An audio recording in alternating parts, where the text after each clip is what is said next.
चीर के छाती बोले अपने पवन पुत्र हनुमान, मेरे मन में बसे हैं राम, मेरे तन में बसे हैं राम। हरे कृष्णा।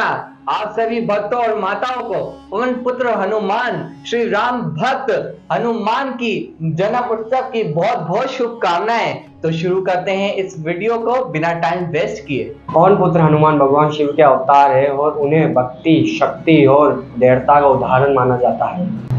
अंजनी भगवान ब्रह्मा के महल में एक सुंदर अप्सरा थी, जिसे एक ऋषि का श्राप था कि जब वो किसी के साथ प्रेम में आएगी तो उसका रूप बंदर में बदल जाएगा। भगवान ब्रह्मा ने उनकी मदद करने की सोची और उन्होंने पृथ्वी पर जन्म लिया। फिर अंजनी को बंदर राजा केसरी के साथ प्रेम हो गया और उन्होंने बाद में शादी कर ली। भगवान शिव के उत्साहित भगत होने के नाते और भगवान शिव को प्रसन्न करने के लिए उन्होंने अपनी तपस्या जारी रखी। भगवान शिव प्रभावित हुए और उन्होंने अपने भगवान शिव को अपने पुत्र बनाने की कामना की ताकि वो ऋषि के श्राप से मुक्त हो सके।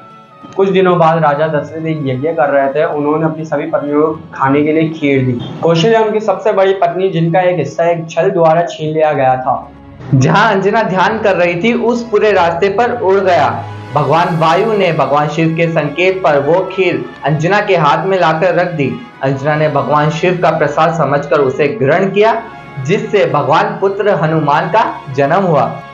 आपको जान के हैरान होगी कि पवन पुत्र हनुमान के 5 सगे भाई भी थे। भगवान हनुमान के 5 सगे भाई भी थे और 5 शादीशुदा थे। इसका उल्लेख ब्रह्म पुराण में मिलता है। ये भी उल्लेख है कि वानर राज केसरी के 6 पुत्र थे और सबसे बड़े पुत्र केसरी नंदन पवन पुत्र हनुमान थे। भगवान हनुमान के भाइयों का नाम क्रमशः मतिमान, श्रुतिमान, केतुनाम, घृतिमान, धरतीमान थे। इन सभी के बच्चे भी थे, अतः इनका वंश कई वर्ष पुराना था। क्या आपको पता है हनुमान भगवान का एक पुत्र भी था?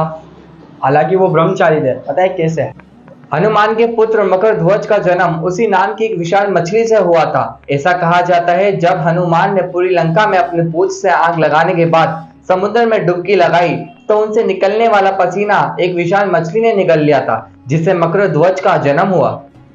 क्या आपको पता है एक बार श्री राम ने हनुमान जी को मृत्युदंड भी दिया था? क्यों चौंक गए ना? एक बार नारद ने हनुमान से कहा कि वे विश्वामित्र को छोड़कर ऋषियों का अभिवादन करें, क्योंकि वे भी कभी राजा थे।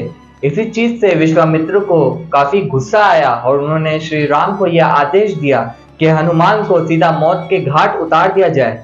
क्योंकि विश्वामित्र श्री राम के गुरु थे तो श्री राम विश्वामित्र का आदेश यूं जाया नहीं होने देते। इसलिए भगवान श्री राम ने अपने बाणों के द्वारा हनुमान पर आक्रमण किया। बाणों को अपना ओर आते देख हनुमान ने श्री राम राम का जप शुरू कर दिया। जब भगवान श्री राम ने ये देखा तो उन्होंने ब्रह्मास्त्र का प्रयोग किया, लेकिन सभी विफल रहे। ये देखकर सब चौकन्ने रह गए। जब नारद मुनि ने ये देखा तो वो अग्नि परीक्षा रोकने के लिए अपनी गलती स्वीकार कर ली। क्या आपको मालूम है कि पंचमुखी हनुमान का नाम कैसे पड़ा? ये विशेष घटना कैसे हुई कि एक बार भगवान श्री राम और लक्ष्मण भगवान विश्राम कर रहे थे तो वहां पे रावण का बेटा आके इंद्रजीत छल से उनको किडनैप कर लिया और पाताल लोक ले गए। जब इसकी सूचना पवन पुत्र हनुमान जी को मिली तो वो पाताल लोक पहुंच गए। पाताल लोक जाने की किसी को अनुमति नहीं है, वहां पे कोई भी नहीं जा सकता और हनुमान जी को ये वरदान था कि वो कहीं भी किसी भी समय कहीं पे भी जा सकते थे।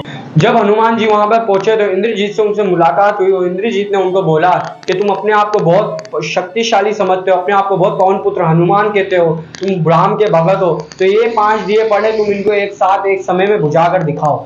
उसी वक्त पवन पुत्र हनुमान ने श्री राम का ध्यान लगाते हुए पंचमुखी हनुमान का अवतार लिया, जिसमें से शिवा, ब्रह्मा और स्वयं हनुमान और गायत्री और गणेश थे। वहीं पे इंद्रजीत का अभिमान टूटा और राम का मान बढ़ा। तो सब हमारे साथ मिलके बोलो जय श्री राम। एक बार पवन पुत्र हनुमान ने भगवान श्री राम की लंबी उम्र के लिए अपने पूरे शरीर पर सिंदूरी धारण कर लिया था। यह विशेष घटना ऐसे हुई कि एक दिन सीता मैया अपना श्रृंगार कर रही थी तो उन्होंने सिंदूर से अपनी मांग भरी तो हनुमान जी वहां पे आए और उन्होंने पूछा कि आपने ऐसा क्यों किया। सीता मैया ने हनुमान जी से बोला कि मैंने ये इसलिए किया कि मैं अपने पति की उम्र बढ़ा सकूं। ये सुनते के साथ ही हनुमान जी ने पूरे सिंदूर से लेके अपने शरीर में लेप कर लिया। ये देख के राम भगवान बहुत प्रभावित हुए और उन्होंने उनको वरदान दिया कि आने वाले भविष्य में जो भी तुमको सिंदूर से लेप करेगा या तुमको सिंदूर चढ़ाएगा तो उनकी सारी दुख तकलीफें दूर हो जाएंगी। हरे कृष्णा। आई होप ये आपको वीडियो बहुत अच्छी लगी होगी। अगर आपको ये वीडियो बहुत अच्छी लगी हो तो like, comment, share and subscribe करना ना भूलना। और ये आप सब राम भक्तों के पास या हनुमान जी के भक्तों के पास शेयर करें। फिर से आप सबको हनुमान जन्म उत्सव की बहुत बहुत शुभकामनाएं। हरे कृष्णा।